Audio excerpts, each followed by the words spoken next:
សូមបងខ្ញុំបានឈ្មោះសុកសិទ្ធិពាក់សាឡេង25សម្រាប់ចំណារអារម្មណ៍របស់ខ្ញុំខ្ញុំថាសប្បាយចិត្តខ្លាំងមែនទែនបងក៏ដូចជារំភើបដែរបានឈានជើងមកដល់វគ្គហ្នឹងហើយជាមួយនឹងបេក្ខភាពជាច្រើនរូបហើយ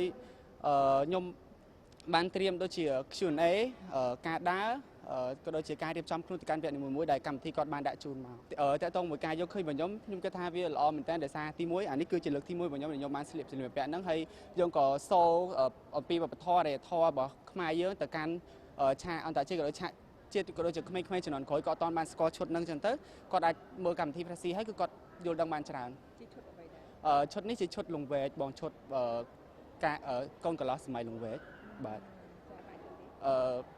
ជាចុងក្រោយខ្ញុំសូមអរគុណទៅដល់ពុកម៉ែបងប្អូនទាំងគ្នាដែលបានគ្រប់គ្រងរូបខ្ញុំហើយក៏ដូចជាបេក្ខភាពទាំងមិនថាតែខ្ញុំទេគឺគ្រប់គ្រងបេក្ខភាពទាំងអស់ហើយកុំភ្លេចនៅតែបន្តគ្រប់គ្រងខ្ញុំបាទនៅថ្ងៃទី13ដល់វគ្គ final វេលាម៉ោង8ល្ងាចតទៅបាទ